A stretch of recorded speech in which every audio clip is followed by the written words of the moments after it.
Cette capsule vous est présentée par Evo Retro, marque cool d'accessoires de jeux vidéo et de protecteurs pour mettre en valeur vos collections de figurines Funko Pop ou cartes Pokémon, ainsi que par la boutique Maixu pour vos peluches et articles décoratifs geek.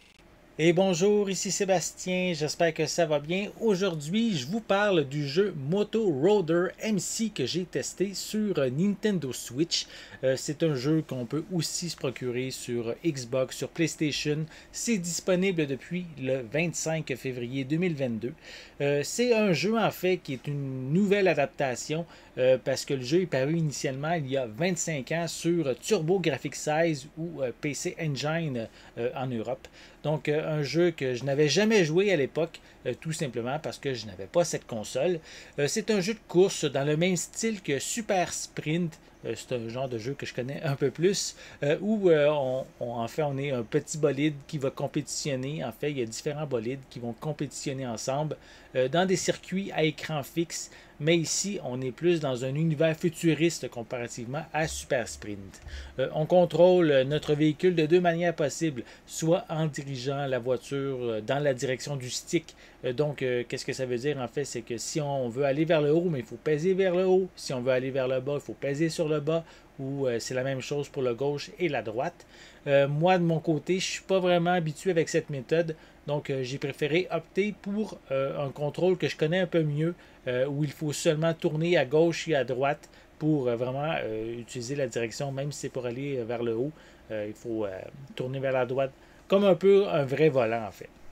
On peut y jouer seul avec 4 véhicules contrôlés par l'intelligence artificielle ou jusqu'à 5 joueurs en local via les 25 circuits quand même assez variés qui sont parsemés d'accélérateurs et d'obstacles pour nous freiner.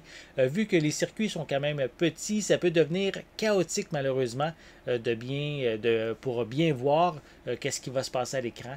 Donc, il faut être vraiment concentré en permanence, sinon on s'accroche partout et on va perdre notre avance contre nos adversaires.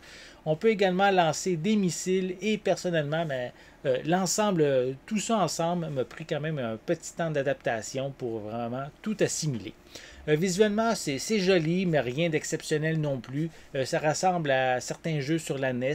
De plus, le jeu est quand même assez léger en fait. Sur la fiche du site de Nintendo, c'est indiqué 258 MB. Donc non plus, il ne faut pas s'attendre à un triple A ici. Le jeu est vendu à moins de 10$, donc il ne faut pas s'attendre non plus à de nombreuses options pour diversifier le gameplay. En fait, en plus du mode course et time attack, on retrouve un autre mode qui nous permet un peu de faire des combats, un peu comme à la Rocket League, où on doit pousser avec notre véhicule un ballon dans le but de l'adversaire. C'est amusant, assez divertissant, surtout si on est en local, justement, là, donc avec un ami à côté de nous. Ça peut être un style de jeu amusant à essayer. Donc, Moto Roader MC s'adresse avant tout aux fans qui ont aimé la version d'origine. L'ensemble ici est minimal, mais j'y ai quand même trouvé du plaisir, surtout à plusieurs en local. Cependant, l'expérience peut devenir rapidement complexe par un manque de lisibilité à l'écran. L'avantage, par contre, du jeu, c'est qu'il n'est vraiment pas cher, peu dispendieux, donc c'est quand même une expérience qui vaut la peine, je dirais, pour son prix. Donc, j'espère que vous avez aimé cette vidéo. Si c'est le cas, n'hésitez pas à mettre un pouce en l'air, à laisser des commentaires. Dites-moi justement, avez-vous déjà joué à Moto Roader à l'époque, le jeu lorsqu'il était sur TurboGrafx-16, et j'ai fouillé même un peu, il était même disponible sur le eShop de la Wii U. Donc, c'est peut-être quelque chose aussi que vous avez essayé sur l'ancienne console de Nintendo. Donc, dites-moi justement qu'est-ce que vous en avez pensé, si vous y avez déjà joué. N'oubliez pas non plus de vous abonner à ma chaîne afin de rester à l'affût de mes prochaines capsules. En attendant, je vous souhaite une bonne journée, une bonne soirée et je vais être de retour très bientôt. À la prochaine.